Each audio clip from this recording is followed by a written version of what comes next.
Out. What is up, guys? How are we doing? It is the Week 8 recap show in the 7th installment of the NFC East Podcast. No Joey today, so all of you Cowboys haters and people who were ripping his top 10 list apart last week are not going to be able to get your licks in on this video, but feel free to comment. Hopefully he's back for his top 10 list next week. But lots of get right games, I would say, this week. It was a pretty interesting week. Lots of other teams falling apart finally due to a lot of injuries. And but like I said, in terms of the NFC East, we saw the Eagles get right versus the Giants, and we're gonna have the Commanders game on Monday. So unfortunately, we won't be able to talk about that tonight. But before we get into all the rest of the games in Week 8, first we're gonna talk Giants Eagles, and then we'll get into Cowboys for a little bit. But in terms of Giants Eagles, I think this is my game to kind of rant about first.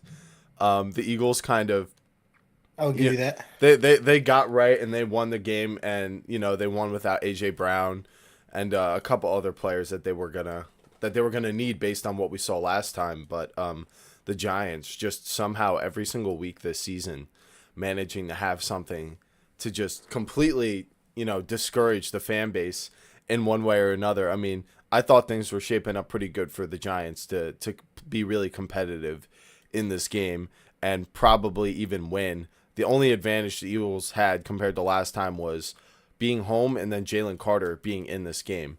We know he can have a big impact, but it was shaping up pretty good for the Giants. The Giants had some guys coming back, but the Eagles won this game 38-20. And like I said, with no A.J. Brown, but the Giants exiting this game without Cam Skattebo, as he was in the hospital with a dislocated ankle. And he left the game to go there because those injuries can be pretty bad, and obviously it's really discouraging. There's nothing worse that I would have rather happened besides maybe Andrew Thomas getting a season-ending injury that I would have asked for anything else to happen. But just taking all the air out of the Giants in this game. I mean, he was clearly with Jackson Dart the heart and soul of the offense, and pretty much the team. Besides what Burns does on defense, so really, really discouraging to see that. The Giants defense folded, allowing that Saquon touchdown at the very beginning of the game on the second play. And then even when Saquon left with a banged up hamstring, allowing 270 rushing yards. Like I said, despite the hammy, he had Dallas Goedert 2 touchdowns. He's been really good this year. The Giants fall to 2-6, and the Eagles fall to 6-2. The Eagles, this was probably, I would say, one of their it was a continuation of last week where they won a game they should have won, but not having A.J. Brown and winning the way they did, I do think means something, but at the same time, I think you got to acknowledge the Giants had just about, ran out of luck at this point.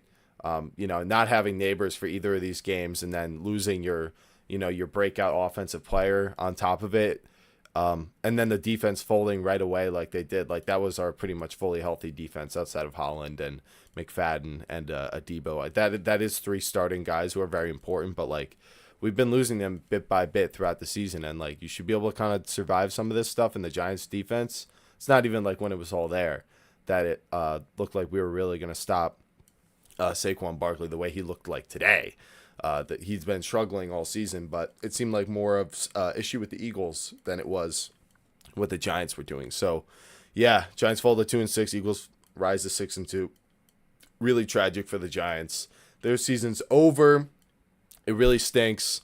But they were never going to do anything this year, to be completely honest. If we are being realistic about it, it's just that was not the expectation. The expectation was to kind of have a bridge year with Russell Wilson and Jackson Dart not play this entire season. And if there's one thing I do actually feel good about, it's that Jackson Dart is a very good quarterback. The way he moves in the pocket, the amount of time he creates, Jalen Carter was adding pressure this time compared to last time when Dart was playing, and he was still extending plays for 8 seconds, 10 seconds, allowing our practice squad wide receivers to get open. That offensive PI on Darius Slayton's very questionable. I see a lot of big wide receivers do that kind of stuff when the corner's on their hand. You got to do something. You can't just let them. You need that to catch the ball. So look kind of routine to me. But it was a good throw by Dart, and I just think if Jackson Dart looks good enough, it could, as much as I don't want to tear apart him and Brian Dable, if he's this good with him, I think he can be good with, another great offensive mind, and I think some offensive minds, some, offensive head coach candidates might be excited to work with him and what the Giants have going into next year, because I think a lot of them are going to say, hey, this team's got some defensive pieces. It's got a young quarterback with some offensive weapons, and I think they could be something. But Danny, that's enough about the Giants. What were your thoughts on the Eagles leaving this game? Overall, heading into it, their record without AJ Brown, as we both know, is not extremely well. So to me, going in there, it kind of had the same mindset as the first game. It's like, okay, what kind of Eagles are going to really show up? And after I looked at my phone because currently and saw a The Giants. Well, Saquon 65, 66, like 65, 66 yard run. In yeah, my mind, I was like, part of me thinking that they found something that they were missing in the moment. Um, Overall, I feel like today was a very physical, like scrummy kind of game and everything. Everybody was running through the tackles. They were really trying to make like statements on both sides of the ball. Overall, for the Eagles, I feel like this shows kind of a statement that we lost Danny for a moment. We'll get him back any second. There he is. there we go, we're You're back. back. Even though we didn't have Brown going into this game, it made me really, I guess, understand the concept that we were not we're not in the hole that I originally thought that we were in. It was something more of new offense, new offensive coordinator, new scheme, new all this stuff in between. You might have weapons, but it's like now we're starting to more invest into our players rather than trying to run smart football. It's like you have the talent, as everybody says, we have the weapons. It's like, why are we not using to the full caliber? Today, we did that. Now we go into a bye week. They rest up. They know what we're capable of. And it's like now leaving the game, I feel a lot more comfortable and a lot more confident in saying that the leaps and bounds we go into playing teams like the Packers, the Lions, the Cowboys later in the season, even though, we'll talk about that later. Yeah. But and other like playoff caliber teams, it gives me that kind of confidence to go and sit there like we can compete now. Now that we're playing the ball that we know Yeah. we're supposed to be playing. Yeah. And I just want to chime in because it was very tempting for me to tank the Eagles ranking in my top 10 lists, but to me I couldn't do it just because when you have this offensive cast, even missing a guy like Cam Jurgens and AJ Brown, you should any given week against a team like this Giants team should have done this. The only reason I thought we could win is because of the way the matchup looked the first time. I wasn't Uh-huh. banking on that, or I was kind of banking on that atmosphere to continue. But what happens when you have a roster like the Eagles is it's way different from having a team like the Giants, where the Giants really are scheming stuff open or like trying to get Dart on off schedule, which literally means it wasn't the plan. The Eagles can do the off schedule stuff because Hurts has been getting better at that this year, which is why I still give him some ish, but I'll still give him credit. He was better with that this year, and he was better with that in this game.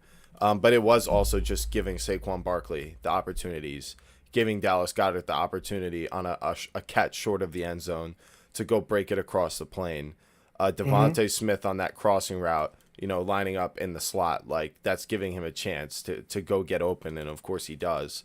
So I think the Eagles, like you said, AJ Brown, I kind of want to ask you, like, there's a lot of noise about him, like deleting like anything that has to do with Jalen Hurts and all that kind of stuff, and it just seems like kind of noise, but at the same time, like, this injury of his seemed like it kind of came out of nowhere, and like, he got what he wanted last week, you'd think. So like, is there any concern about that moving forward? How do you think that's going to pan out?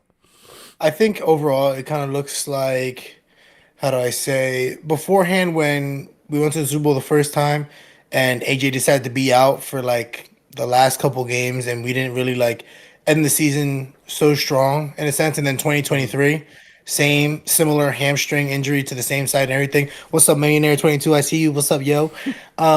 What's it called? That overall, I feel like these are one of those moments that like AJ wants to separate for a second, let the team thrive, let the team go. But also, it's like the team has always lost when they're without him.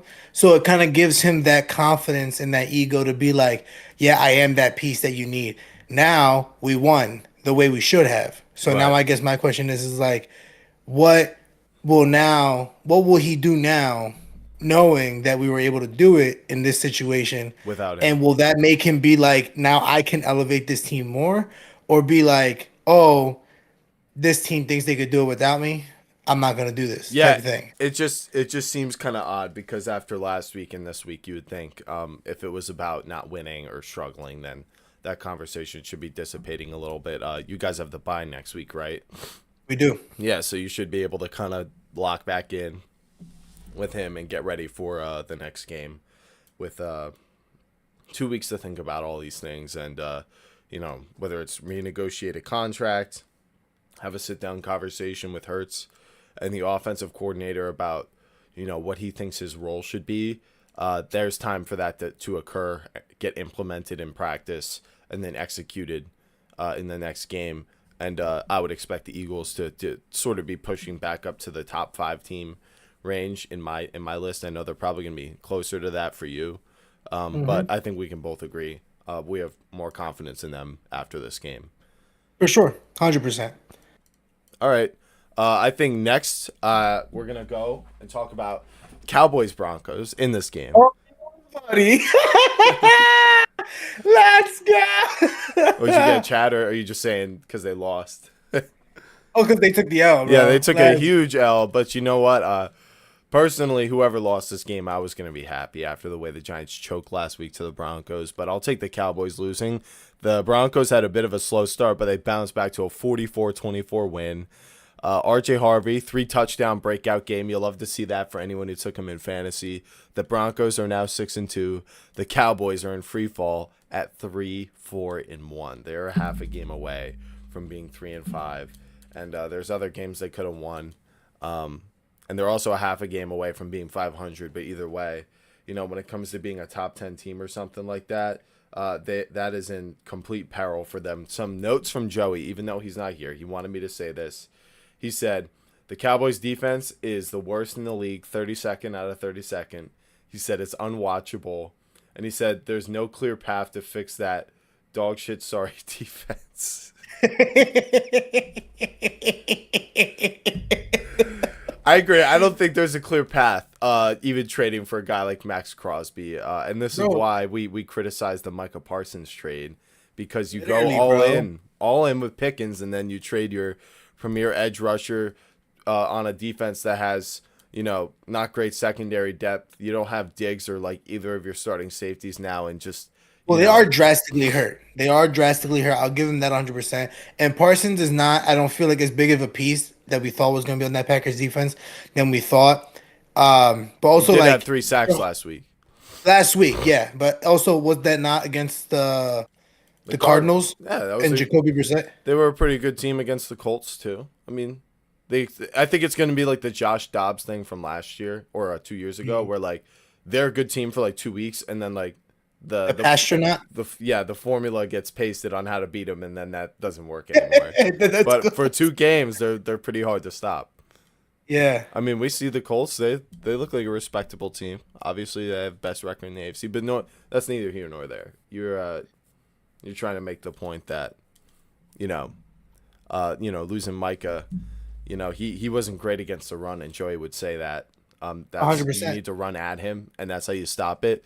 But I do think on the Packers, a team that has good run defense, unlike the Cowboys, it could be more manageable because you could put him in on like third down or like put him off the ball as a linebacker, just something different, instead of relying on him as your starting defensive end, which the Cowboys were. But still, they would have better chance in these games with him, I'd say, for sure. You know, but either way, Bo Nix 4 passing touchdowns. RJ Dobbins, Harvey. yeah, RJ Harvey had a long touchdown run, 2 on the ground, and then he had 1 through the air, 5-yard receiving catch. And the Broncos defense was pretty solid, holding the Cowboys to 4 for 11 on 3rd down. The Cowboys did win and own time of possession, so that really just goes to show you they only had 5 yards per play compared to the Broncos' 7.5. So the whole best offense versus best defense in the league thing kind of shaped out like the best defense, especially with a competent offense, is going to win that game. And I picked the Cowboys to win, but I wouldn't say I was super confident that that was the case. I mean, overall, to me, it's just one of those things. For example, I know Joey would be here talking about how great Dak is, but in reality, if you like, Hurts has less interceptions as Dak Prescott right now. This dude threw 2 this game. He did throw This dude was game. completely off. They sat the whole offense with 5 minutes left. And it's like and then Joe Milton, that next drive, scores a touchdown. Yeah, I mean, I'm assuming the Broncos were probably... Yeah, a lot passive and everything like that. Yeah. They weren't probably playing but I guess my question is like, the offense is elite, but now it's one of those things where it's like, how, I guess, do you allow yourself as the offense, who's like basically the only thing that's going to hold this team up, to like put yourself in a predicament where you are having your defense, who can't keep up, coming like to those situations. Like those 2 Dak throws were complete errors. Yeah, like both were complete errors. That was no like it bounced off the hands. Because of course I will give him the benefit of the doubt if it bounces off the hands or if it got tipped or whatever the case is. But there was absolutely like no to the defense. Like that's all I could think about. When I saw both interceptions, it was like it was not anything close. And that's where I wonder, like, they say like Dak's so premier, but for example, like Scott, in reality, they could see each other in the playoffs if they went to the Super Bowl together, even though the Cowboys might never make it. But like, you know what I mean? It's one of those things where it's like that is like a playoff matchup right there. That's a playoff team. That's 2 playoff teams right there. Right? Exactly. And we see this outcome with the Cowboys every time. And without any massive move on this defense, I said that this is my thing with this Cowboys team is 1 week they're going to look like they have this unstoppable offense. But the thing is if you're playing from behind and you're averaging 5 yards per play, like that's not like an inevitable offense. You know what I mean? I get it's the best defense in football, but I mean, this is a Broncos team that last week allowed 19 points to the Giants in a shutout through 3 quarters. And, the Giants 26 and then 32 or 31 by the end of the game. It was a crazy game. We know that. But it just goes to show you that, like, the Giants' defense is not that good. It's not. It has a lot of, like, ceiling performance. Like, it could have a really good game or it could have a really bad game. We saw that in the difference 3 quarters to the fourth. But if our defense was able to do enough to give us a shot in a game versus the Broncos. And now you see 44-24 because, if Dak makes those 2 errors, this is how these Cowboys games are going to go. But if he doesn't make those 2 errors, then, let's just say they were 14, a 14-point swing both times. Let's just assume they would score. It would be, which is kind of crazy, right? That's like best case scenario. But it would be 37-31, and then it would be 38-30. So it's like that's kind of like if Dak played a perfect game, they would have won based on that projection.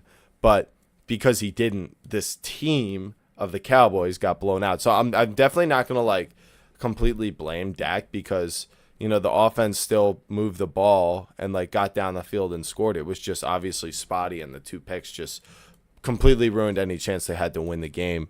So they're 3-4-1 now, and I'm not sure who's got a better chance to bounce back, them or the Commanders, because if Jaden Daniels comes back and McLaurin's back now and Debo's healthy, like I personally think that's all they need, and then they're like the same thing as the Cowboys. We're going throughout the rest of the season. They already played the Packers. They haven't played the Lions yet. I don't believe. So this like they still have some like teams coming up. Now they play the Chiefs, Yeah, coming on Monday and they're gonna everything. get destroyed. So it's like, while Marcus Mariota was my backup for 1 year, like I don't have the confidence in him to go and dice up the Chiefs. And listen, I might be here tomorrow on this podcast again, being like, "What the hell is Marcus Mariota doing? He's actually cooking." But Yeah, like as of right now, it's like Mahomes got all of his weapons back, and they got the momentum. They're rolling, and I think they're in KC. they're in Kansas City. Yeah, so it's like good luck to the Commanders, but They're gonna be 3-5 though, and if Daniels can come back after that game, then they'll be 3-5, a half game behind the Cowboys, and they just have to not blow like a bunch of these games. So yeah, I think they'll be okay, but there's not really much for us to speculate when it comes to the Commanders without Jaden Daniels. I think we know what they are. All right. I think that's all I have to say about the Cowboys game. Do you want to move on to the other games this week? yeah. I guess for me, one big game. This dude, and the reason why I bring this game up is because you have brought this up in the past about this man and how much of a monster he would be. But Jonathan Taylor, I am not gonna lie to you, the fact that he finally has a competent offense. Right? I'm Everything saying around him. competent. I'm saying everything around them because in reality, it's like this is year one of everything around them. And it's like it could only get better or it could be figured out and absolutely sold, personally. But as of right now, when you have no game script again, he is absolutely monstrous all around from physicality to agility to quick shiftness to what's it called readability of this blocking scheme, all this ish. Like Hmm. I'm just watching it and I'm just like he's literally like and he knows exactly where he's going. Like Yeah. it is overall it's just astonishing. And like Danny Dimes is doing his thing. I think Josh Downs absolutely cooked today for the first time in a Yeah, he long did. time. He's back. He was questionable, and he had a really good game. Yep. Yeah, I would say the Colts are now 7-1. The Titans are now 1-7. This was a super predictable outcome. They won by 24 points, and I would have told you they take that alternate spread. So I hope some people made some money off of Hmm. this game this weekend. It was like the most obvious blowout ever. But I 100% agree with everything you're saying about Jonathan Taylor. When he was coming out of Wisconsin, he like broke Melvin Gordon's like record there or something. And his athleticism, you're right. He's almost like 95 to 97% the athlete that Saquon Barkley is, from running a 4.3 at like 225 pounds, being 5'11, so he's a little more like compact than Saquon, but just so explosive. The way he like rockets through these holes that this offensive line blocks up for him, and then is able to pair that with a stiff arm on like a DB, or just straight up running through their like their tackle based on their body angle. Jonathan Taylor is an absolute beast, and he's looking like he's having like an Adrian Peterson level season for them, which I fully agree. I love to see, because like you said, even when Jonathan Taylor had a decent offensive line on the Colts, he would have like Carson Wentz as like his starting quarterback or something like that. I think with what Daniel Jones and all the weapons, Tyler Warren as a rookie are bringing, I think this Colts team is just absolutely rolling, and I love to see it. For another game that really surprised me was the Dolphins and the Falcons. Oh, that is a good one. Yeah, That is Dolphins a good win one. 34-10, and no Michael The Penix, but Kirko Chains was out there, and Crypto Chains came his out to chains were play and fake. got literally, bro got diamond tested and shit came out no beeps. Nope, no, not a single beep at all for Kirko Chains. No Jake London either, or Jalen Walker. But the Dolphins exposed an extremely fragile Falcons team this week, and this is what everyone was expecting Bijan to go off, but this is what we saw out of Bijan last year when Cousins was quarterback. I get London wasn't out there either, so they were able to focus on him more. But this Dolphins team has been atrocious. I mean, how do you come out and lose that game? Even you have one of the better backups in the league, regardless of if Cousins is limited, and to not be able to be prepared to win without Penix and London, probably a little bit of coaching malpractice there, I'd say, based on what we've seen from the Dolphins. Mm-hmm. But Waddle, Achane, all these guys, the run game, Ollie Gordon, was good for them too. So Dolphins finally get back into the win column. I think they're 6-2 now, or 2-6. Excuse me. Just imagine. Damn. And like me, for my last game, I really thought that really shocked me. The Niners and the Texans, personally. The Yes. reason why I'm giving that is because the thing about no Nico Collins coming in today, and the Texans were able to come up 26-15 against a Niners defense who I understand is a little hurt. You know, they do not have Fred Warner. They have some, what's it called? Some hurt players still, but it's Yeah. like I've seen them, I feel like, in worse situations be able to make something out of nothing. And while of course like Mac Jones was able to, dice it up, get Kittle some tutties and everything National like that. Tight Ends Day. You know what I'm saying? On National Tight Ends Day, how we doing? It just like today was just not enough. It was pretty ugly ball, in my opinion. It was a little shocking to see the Texans come back the way they did. But I also feel like the Texans have a defense that nobody really wants to pay attention to right now because The they can't offense get is really so nothing bad. going on off. Yeah. 100%. The offense is so bad. They're just like, I don't care about this defense. Like, but that defense has like Will Anderson, Daniil Hunter, Stingley. Stingley Jr. Like, you know what I mean? It's just Yeah. like the defense is pretty Kamari nasty. Lassiter, the other Yeah, corner. yeah. So Yeah. it's like you have all these really, really good pieces that no one acknowledges until a game like this where you're like, damn, they strapped them down. Yeah, but this is where I guess the question comes is like, if CJ Stroud could find that first year magic that he had with like Nico and having this whole offensive scheme around him. I'm sorry, if you Joe Mixon, Nick Chubb, and it's Hutchinson, right? I believe is Yeah, their Mixon hasn't played yet though, but they have Chubb and Woody Marks probably. Woody Marks. That's what I was thinking of. Yeah, Woody Marks. But so it's like you have a solid backfield, and your receiving core is pretty solid, and you have Dalton Schultz, who like He's okay.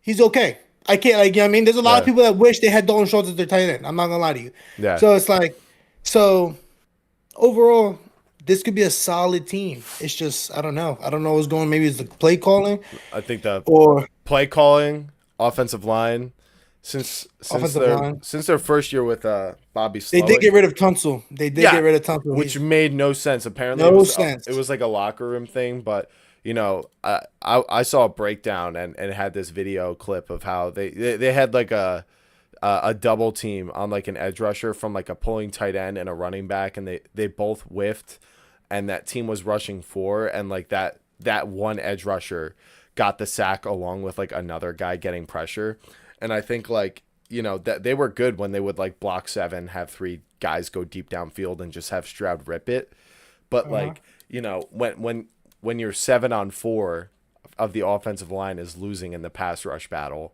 I think it like explains a lot because you have three wide receivers going downfield to seven guys in coverage, and you should have like 6 seconds to throw the ball in that case, just from a little pocket movement and the blocking you should get from the numbers advantage, but it just hasn't been there, and that's why the Texans offense is just looking broken the past 2 years, and it had me worried against this Niners team. But ultimately I thought the 49ers I was expecting them to run out of gas this week because they had Bryce Huff kind of be like an edge rusher for that defense who was kind of like a reliever for the fact they lost Bosa, and he was injured going into this game. So I figured, you know what, Robert Saleh's done a great job with this defense, but ultimately and he got Bryce Huff back. He was with him when he was on the Jets. Yeah, that's what I mean. Is like that, they had it going and they were familiar with each other, but without even having him, you're down to like practice squad guys, and like you're not gonna win a game like that. Even if the Texans didn't have Nico Collins, I picked them to win that game, so I'm glad I turned out to be correct on that.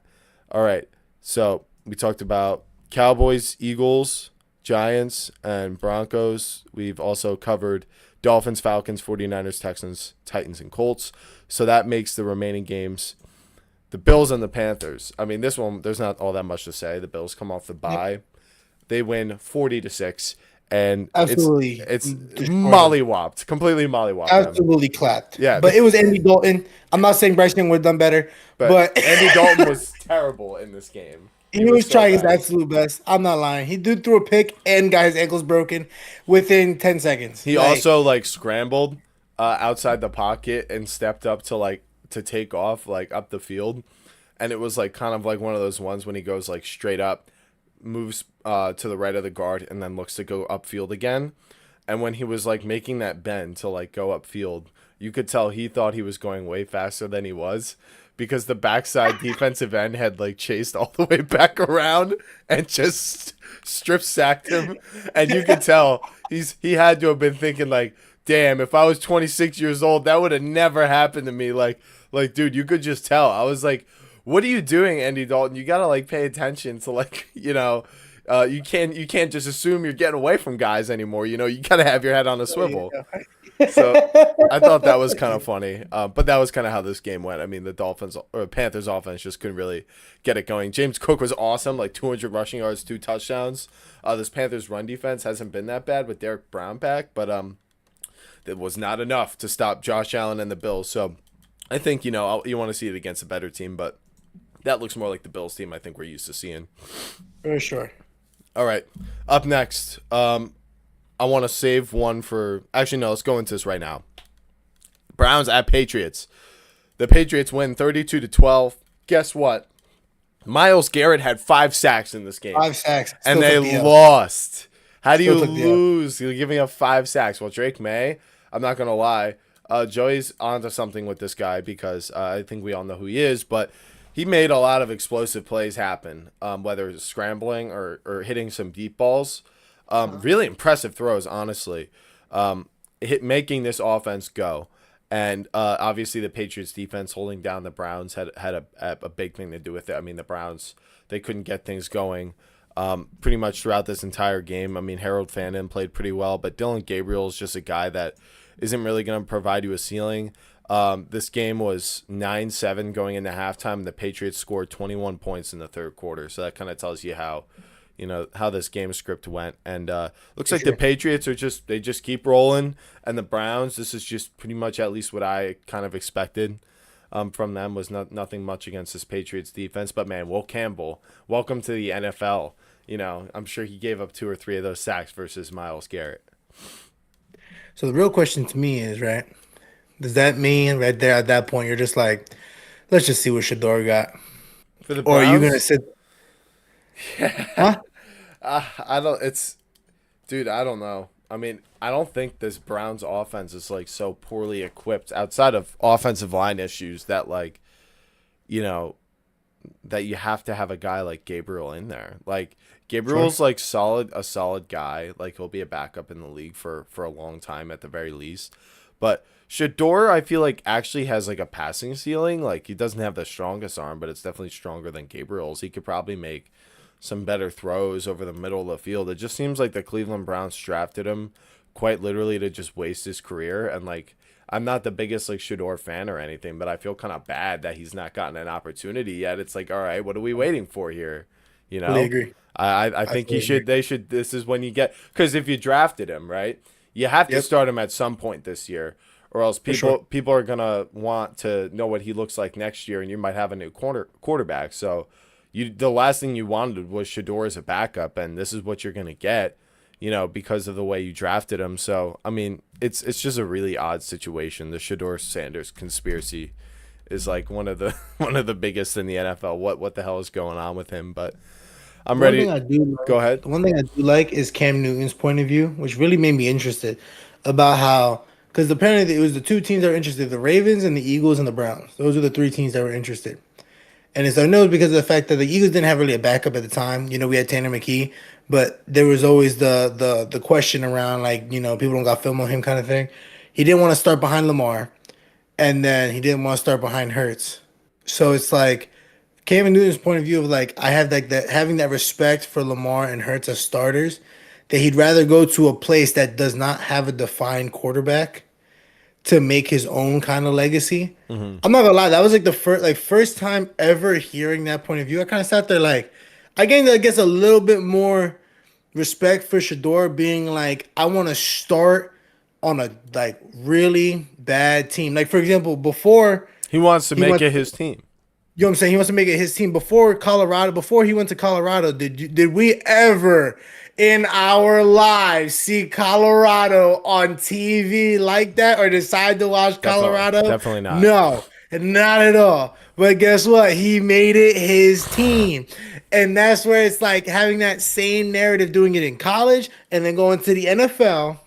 It's like you gotta have respect for him. Like, I'm not gonna lie, like he gained about like 6 points with me when Cam Newton kind of shared that perspective. Because come on now, come on, Can I you ask want to you? be talk to me. So like I totally get, like, if you're someone who's trying to be a starting quarterback and you don't want to play on the Ravens, I get that. Like, that makes sense, you know? Nobody wants to be behind Lamar Jackson. No one wants to be behind Jalen Hurts on an Eagles team that just wins with him, you know, and is not going to want to move away from him. So I think that's fair. But at the same time, I think there's two ways. I think there's many motivations he may have had for wanting that, right? Because there's like, does he really want to like revive the Cleveland Browns, or did he just not want to be a backup? You know what I mean? Like, True. it's like, because if you could have, you would have had an opportunity to play on the Ravens right now if you were the Ravens backup, and you would have been on a good team, and you would have had less excuses around you and a lot more good to help you win on a prosperous franchise. Same thing with the Eagles. If Jalen Hurts went down with an injury, he would have a great chance to.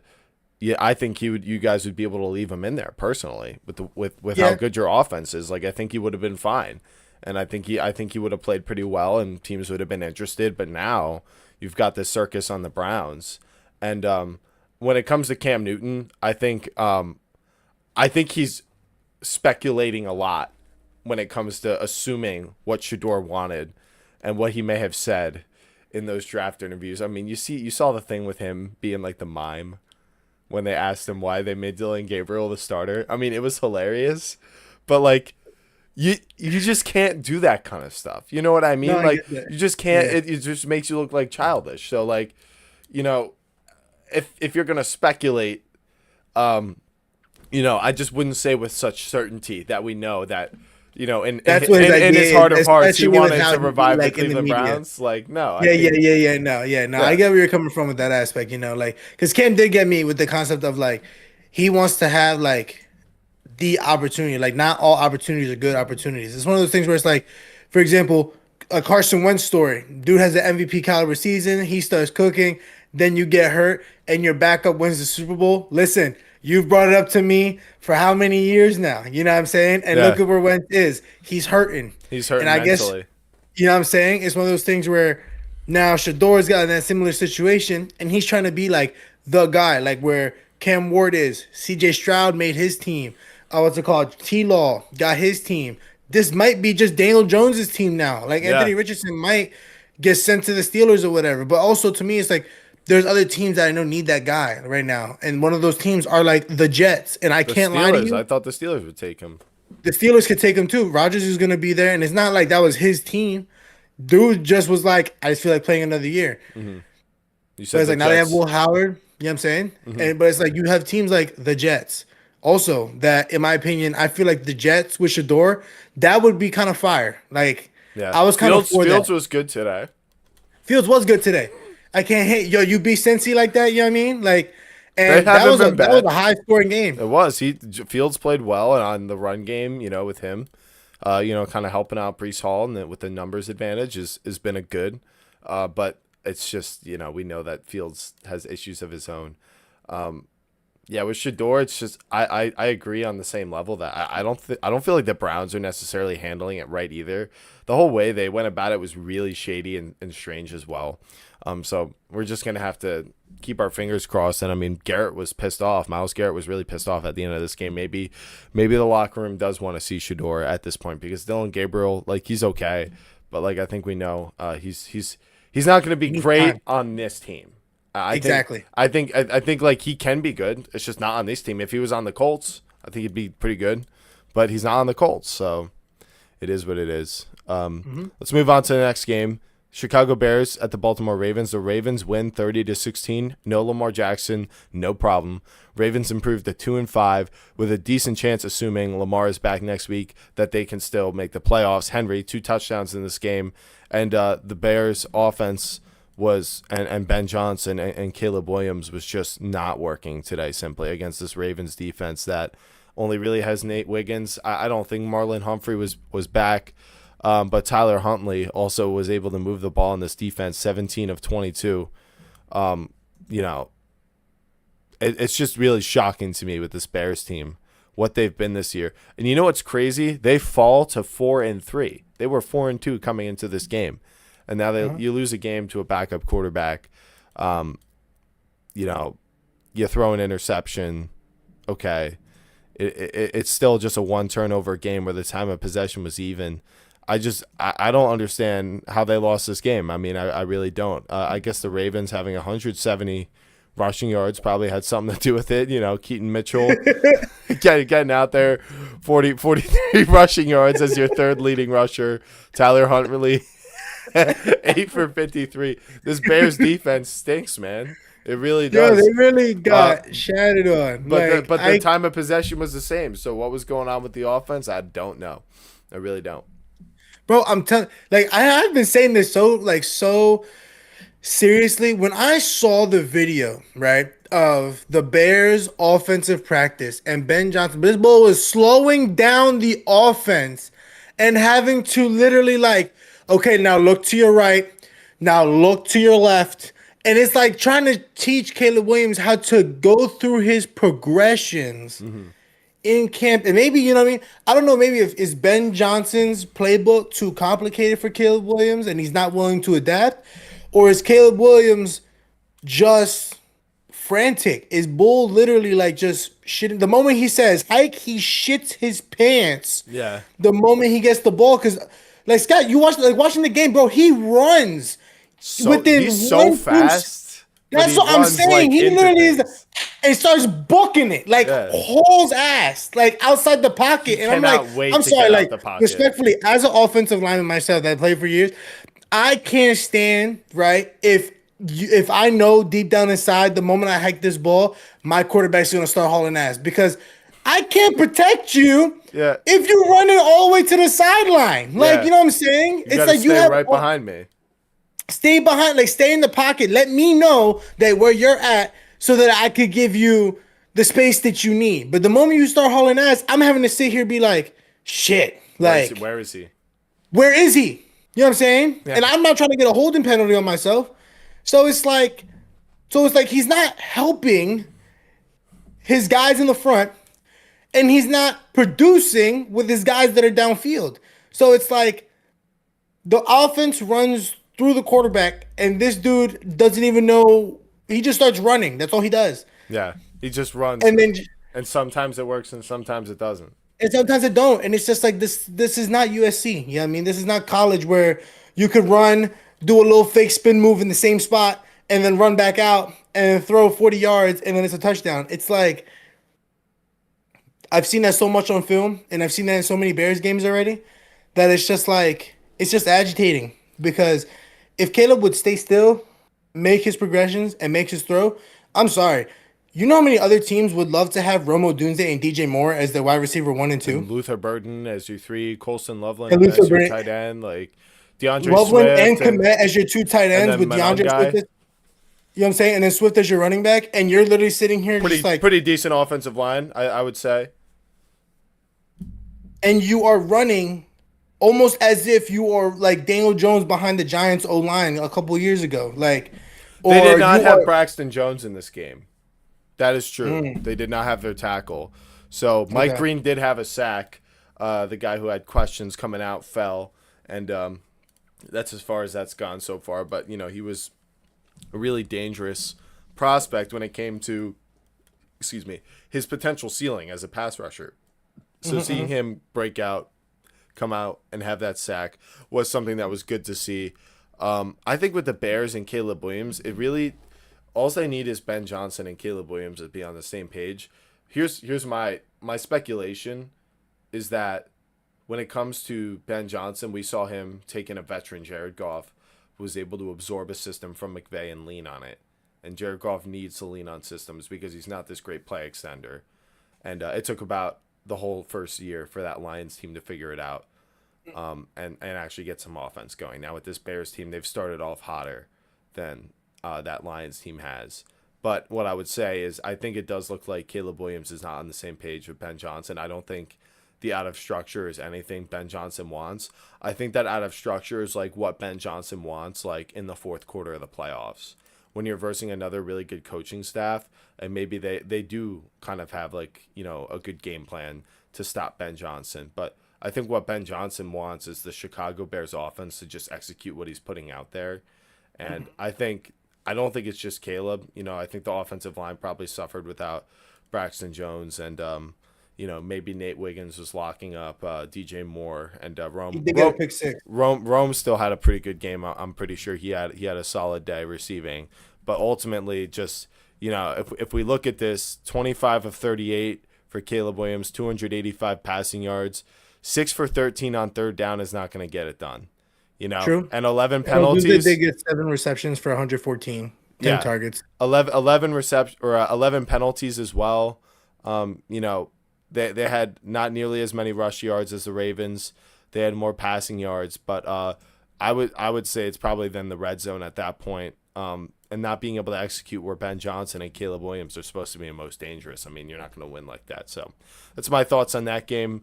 And let's finally finish it off with the last game that has happened so far in Week 8, and that is the Buccaneers and the Saints. The Buccaneers just stonewall the Saints 23-3. The Bucs are now 6-2, and the Saints are now 1-7.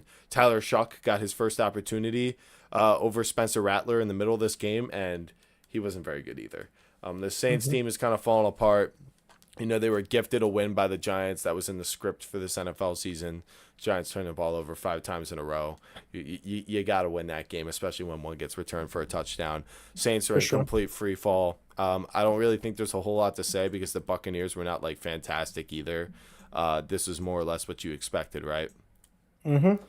This kind of threw me off a little bit. I'm not gonna lie.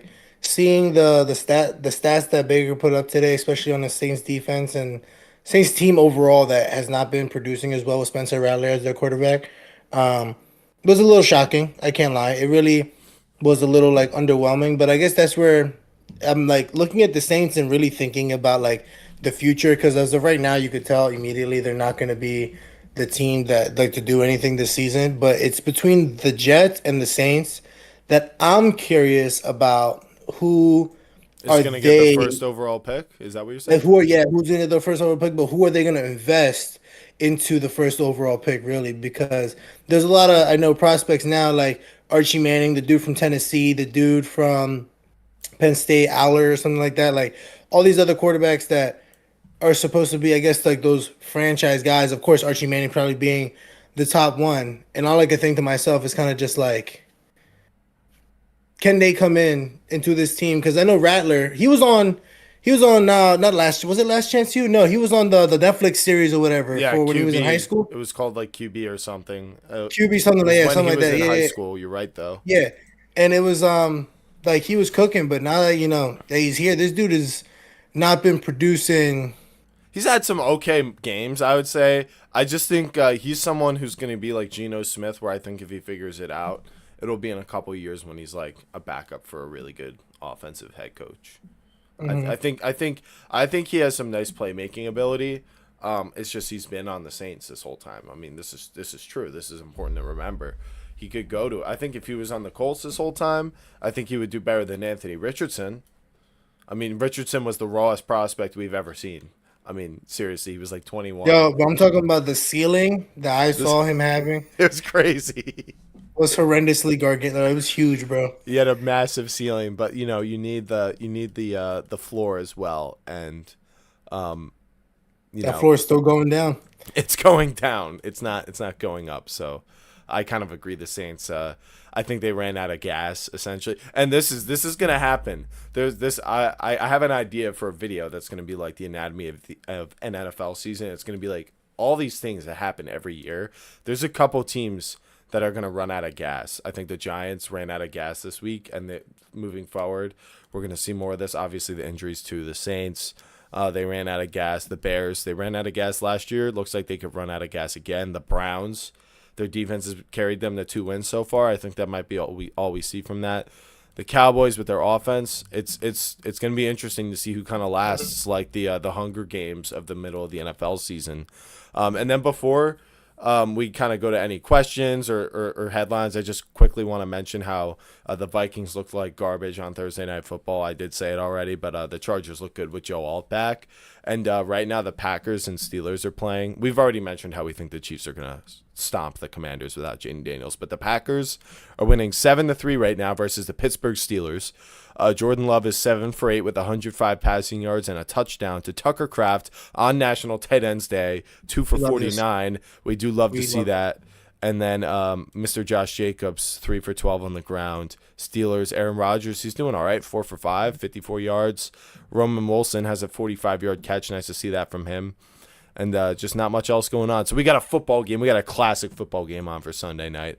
And then now, I would like to pose a big question. I don't have that many big questions from this week, honestly. But one you did say did sort of inspire me. And that is, should Jonathan Taylor be mentioned in MVP talks this year? Right now, it's Patrick Mahomes who's up there. We got Josh Allen too. But if I pull up Jonathan Taylor's stats right now, I can't lie to you. I heard Tony Romo during that game mention about Daniel Jones in the MVP conversations. Yeah, I think it's JT. If you're gonna pick someone on the Colts, I mean, No, I fully agree that it should be JT personally, but I'm saying it was just funny when I heard Tony Romo say that because I'm just like, does he understand that this dude Jonathan Taylor has scored a touchdown in almost every single game? dude, he's unbelievable this year. On 8 games, this is his stat line: 143 carries, 850 yards in 8 games. So he's averaging over 100 yards a game. He's had 5.9 yards per carry, almost 6 yards per carry is insane. 12 touchdowns with a long of 80, longest rush of 80 yards. And then on the receiving game, 25 receptions, 206 yards, 2 receiving touchdowns, and 8.2 yards per reception. I mean, if we pace that out to a full season, you're adding another 9 games to that rate. So even if we just double that, that's 1,700 rushing yards, 24 rushing touchdowns, 50 receptions for 412 yards, and 4 touchdowns. He'd have.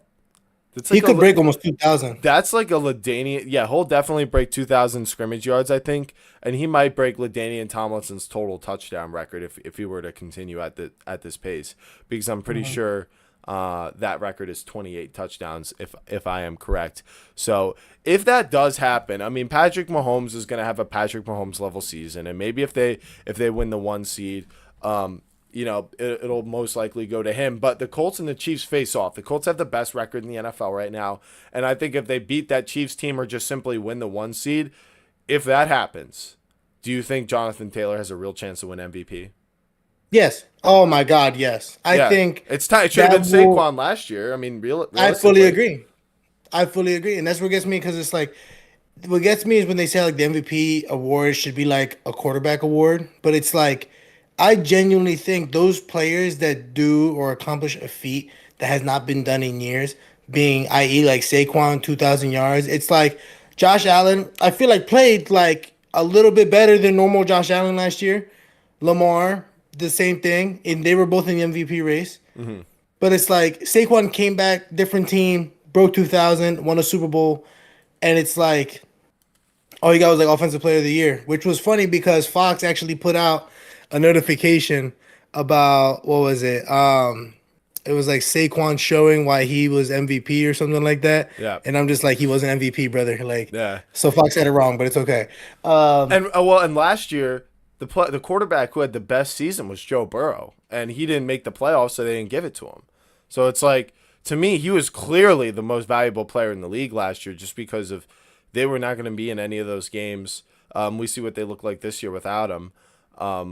With those wide receivers, 45 like total touchdowns is, and the limited amount of turnovers he had told me he should have got it, because Josh Allen played well last year, but it was just because of the record. Like, he didn't even have that many touchdowns, and they just handed him the award. Same thing with Lamar in 2023. There are other guys who had better performances, and I think the other positions besides quarterback should they should get MVP every once in a while, like I fully Adrian agree. Peterson. So I think Yeah. Jonathan Taylor, MVP watch is definitely on, and I'm very excited to see if he can continue this pace. I love seeing him and Daniel Jones succeed on this Colts team. Two of my favorite players. Being a Giants fan and defending Daniel Jones. I can't lie, it feels kind of good to watch him play well because it kind of exposes the organization for Yes. scapegoating him. And maybe that's why they were holding on to him, is because he was kind of like a shield. And, now Shane and Dable are going to receive a lot of criticism. If the players are good, they're good. But if you can't win with them, you can't win with them. And I think they'll be good with other people, with other coaches, if they're really as good as you're saying they are. Really as good as you're saying they are. And Joe Burrow should be back this coming month, I believe, right? I think there's potential. I think he might rush back. They're not too far out of the playoff race, and if he does come back and play and actually get them into the playoffs, that would be pretty shocking. That would be pretty insane. But we did have the Lamar injury as well, and it's just been a really weird season of parody, so I'm not going to write it off. And I guess, honestly, that's like my final headline. Like, isn't this just the craziest season when it comes to everyone has beaten everyone? There's no undefeated teams. There are now no defeated teams because the Jets won a game. This really does feel like the season where just anyone can beat anyone. Do you think we're going to still see the Chiefs in the Super Bowl out of the AFC?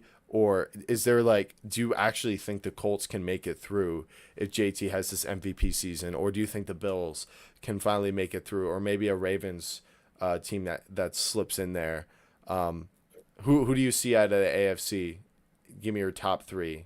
Best My probability. top three right now, of course, you got to keep the Chiefs in there. Of course, they've really never been defeated besides one guy, and he's currently hurt. To me, I can't. It's hard to say the Bills, and let me explain why. It's the Bills have this hot streak where they go and they blow up on a team, completely drop 40, will go and show that they're supposed to be the team to beat and everything. And then it's as the season goes on, it slowly starts to die until we get to the playoffs, where so far every time in the playoffs, I have not seen a dominant performance by the Bills in the playoffs yet. Never. It's been they just slip by, or Josh Allen just squeezes that shit out. And last year, the Ravens would have gone and played. They the should have Chiefs. lost to the Ravens. They really should. You know what I'm saying? But guess what? It was won. snowing and it was raining in Buffalo, and he slipped and he dropped the ball. Yeah. And that's what made Josh Allen be able to go play Mahomes. Mm-hmm. And that's essentially why he won. I know they say they don't count the playoffs in those MVP votes. I don't believe it. I'm calling conspiracy theory on that one. There's no way they don't take the playoffs into account. There's no way they don't find a way to do it. But, hey, maybe I'm putting on my tinfoil hat here. But who's your third team? Do you think my third? Yo, I'm not gonna lie to you. do you think it is the Colts? The Colts are my dark horse underdog.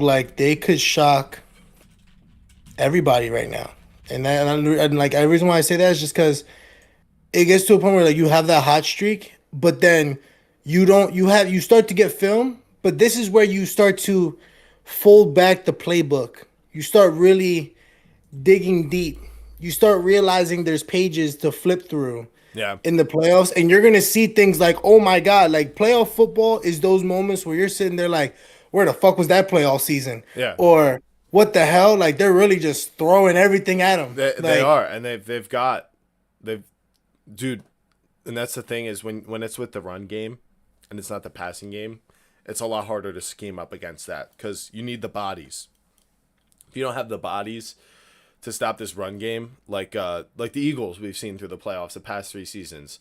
I mean, let's be real. What's it been? It's been the trenches that they've been so dominant, the tush push and all this kind of stuff, where it really helps you move the chains, control the outcome of these games, control the clock and all that. I think this Colts team has probably the best potential in the league to be doing that right now with how consistent their offense looks.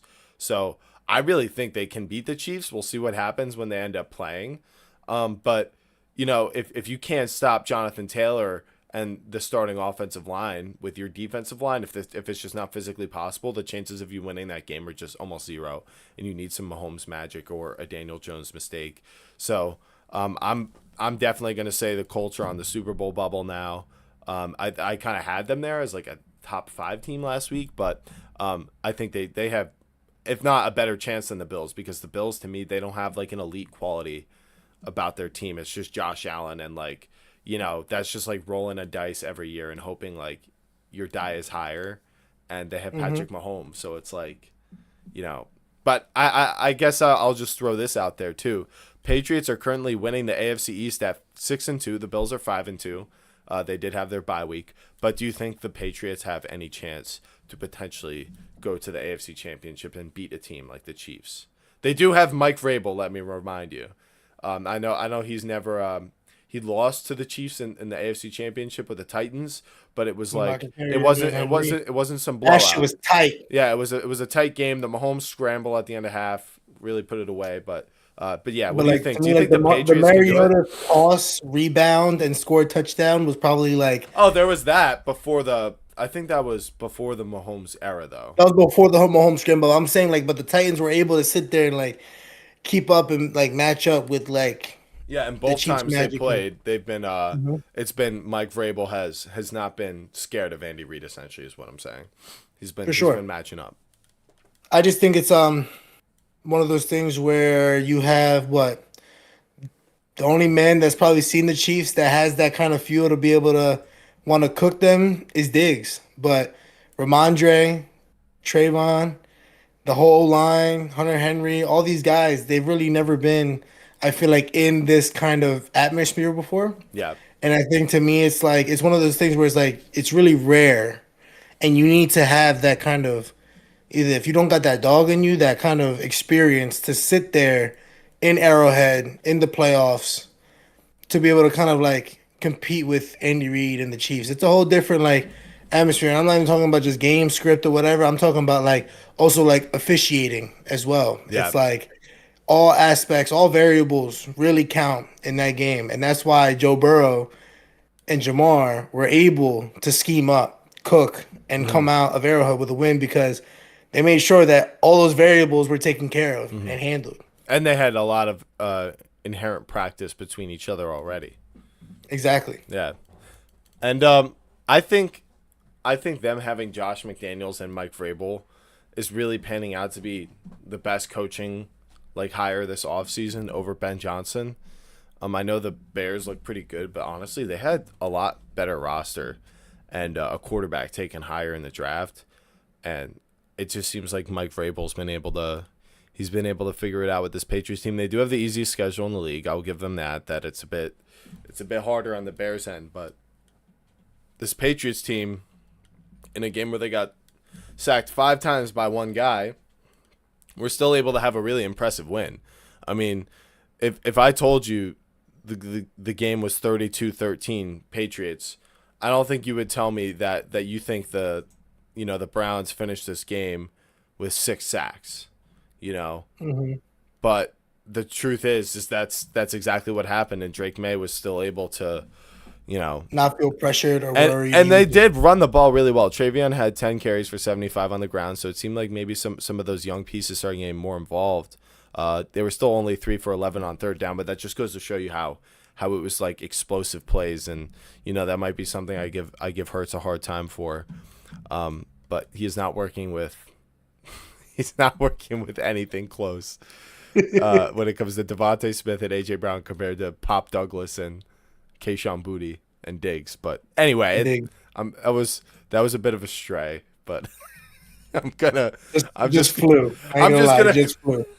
close it out and say I think the Patriots are interesting. If they get into the playoffs, I'm interested to see what they might look like against a team like the Colts. It could be a wild card that shocks whatever seed that plays against them because what was it? When the Browns, for example, I forgot who they played. I think it was round 1 or whatever. They were competing with the Texans for like a hot minute. They completely shocked them when it was Joe Flacco and the Browns versus and then it was just a couple plays that kind of got away from them that, it really folded for that Browns team, but they did make the playoffs. I mean, this is not like some terrible worst team in the league like the way the Jets were, could be the Giants now without Skattebo and Neighbors. But yeah, I know what you mean.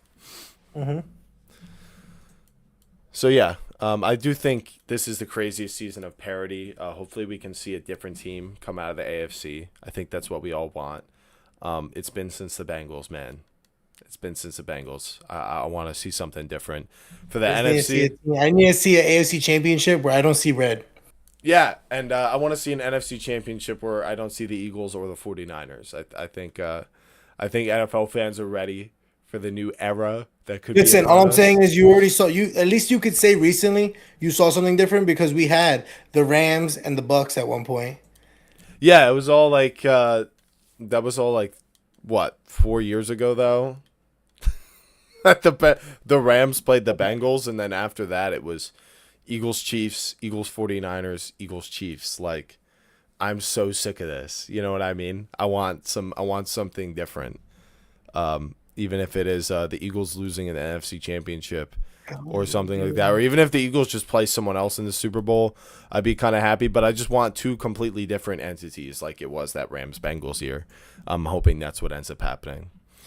But it'd be nice to see a team who's never won to win one for yeah, the first like one. the Lions. Right now, yeah, like that would be like a pretty like. I want to see them make it At some point, or the like Packers. if the Birds didn't make it, I'd want the Lions to make it. Or the Packers. Fuck no. I know you Never. hate. I know you hate them, but it's because I Never know you're that, scared bro. of them. Never You're that, scared bro. of them, or the Rams. Rams, Packers, The Lions. Rams. Listen to me. It's like when the Rams win, I'm like not to be like mad disrespectful. I'm like good shit. Like that's like when you're like when little bro like takes a dub somewhere. You're like, bro, good shit. Like that's tough because it's like they have the pieces, and I like some of their guys. Like I like Stafford. Puka. You know what I'm saying? I like Stafford. I like Kyron. I like Devontae. Yeah. I like, you know what I'm saying? It's just like I got that nothing team, against the Rams. nothing against them. They're really good. It's just one of those things where, oh my God, Kraft apparently dragged the defender. Thank you, ESPN. Let's go. But it's one of those things where it's like I would love to see them win, but like for me, who's in there that's like really good right now that I would really like to see really thrive? The NFC? Baker. That's who the I want to Bucs. see. Yeah, win. I agree. I want Baker to win one, I at agree. least one. Bro. He's definitely top on my list. I want to see the Buccaneers get everyone healthy and go on a run. All right, I think that's going to be it for this stream. I want to thank you all for watching the Week 8 recap of the NFC East podcast. No Joey this week. So disappointing you guys couldn't see his sad face after the Cowboys got completely destroyed by the Broncos. But you get to see my sad face after Giants fans who just can't have nice things. Cam Skattebo dislocated his ankle sideways. I liked this guy before the Giants even got him. We got him, and it was just too good to be true. The gods just had to punish the Giants fans even more. After already taking away Malik Neighbors, we have now lost Cam Skattebo as well. And it's like a soap opera in New York right now. Every week it's just something. So I want to thank you all for joining us to hear our recap of such things. And keep an eye out for Tuesday for the top 10 lists that I know at least I'll have for you guys. And I'm super excited for that. And Dan, got anything else? Man, I'm telling you right now, it's going to suck because I'm not going to have anything to talk about next week. You know, Eagles are on the bye. But, guys, it's been fun. We're going to be back here tomorrow. Don't even stress. So, appreciate you guys.